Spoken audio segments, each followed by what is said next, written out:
Hello, welcome to the Liberated Multitasker. Today, we have another great recipe, cheesy salsa verde chicken. I'm going to start off by putting a couple of tablespoons of olive oil in my pan. The recipe calls for 4 chicken breasts. I'm just using 2 cut in half.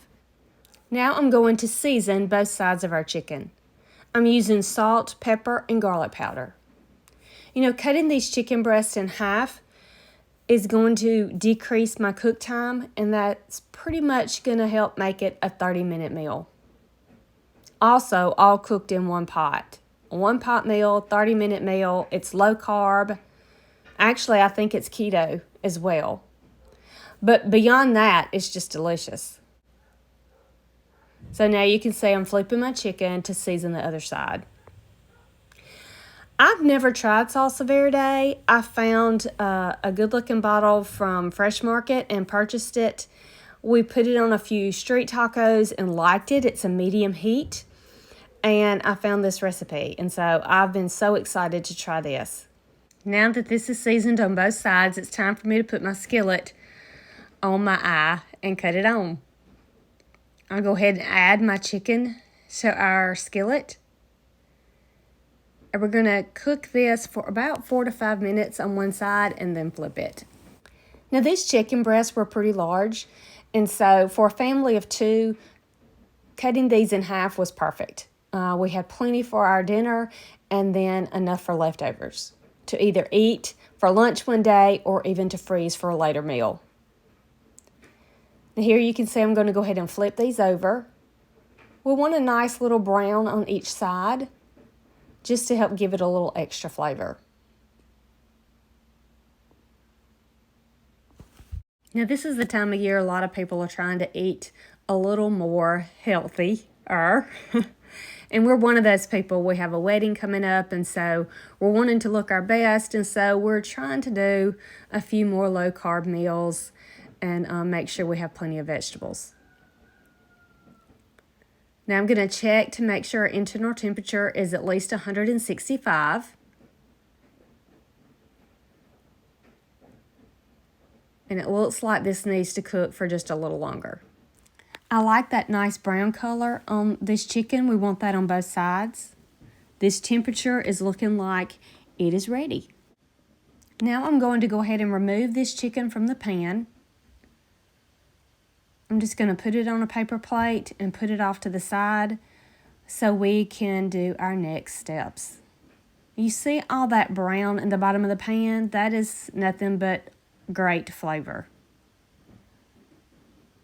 I'm just wanting that to sear just a little bit more in the middle. Just going to double check it, and it's reading ready.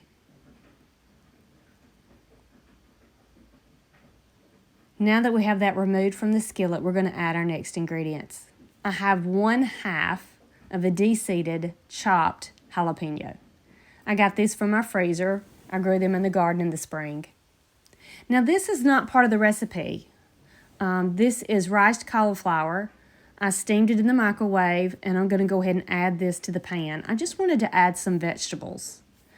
And now I'm going to go ahead and stir that, and it's going to deglaze the bottom of our pan, and that just adds great, wonderful flavor. Now you'll see that this cauliflower is going to turn quite brown, and that's okay. That's just those brown bits off the bottom of the pan, just a lot of flavor. This recipe did not have any vegetables in it, and so I decided to add the riced cauliflower. Excellent, excellent dish.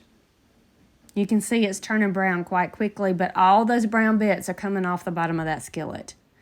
That jalapeno and then that riced cauliflower has a little water and liquid in it, so that is perfect for deglazing the pan. This does not take long at all, and now we're ready to add our next ingredients. The recipe calls for 1 cup of salsa verde. This is 1/2 cup. When I first did this, I had my measurements wrong. So this is 1/2 cup of salsa verde, 1/2 cup of heavy whipping cream. And at this point, I'm realizing I did not add enough salsa verde. So I'm going to add another 1/2 cup. And I'm just showing you the brand that I had gotten. This has great, great flavor. And now we're just going to stir that all in.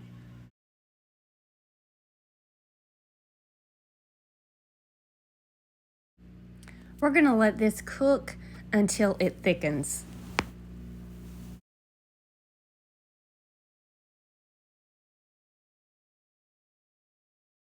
This step only takes a couple of minutes. I'm just stirring it the entire time, and it's just about ready. Now what we're going to do next is add our cooked chicken back into the pan. I'm just going to place it inside.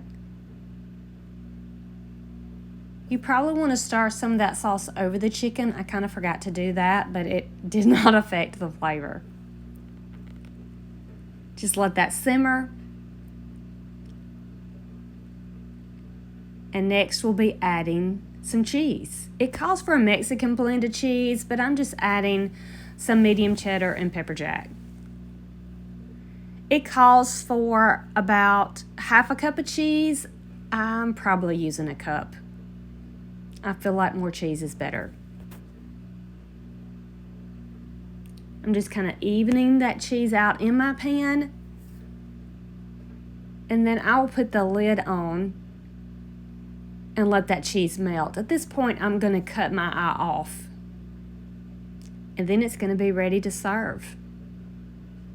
It is so delicious. Now, just to take it up a notch, I do end up topping this dish with some tamed sliced jalapenos. They come in a jar and they are wonderful. Not too hot or spicy at all. I hope you enjoyed this video and give this meal a try. Please like, share, and subscribe, and I hope to see you soon.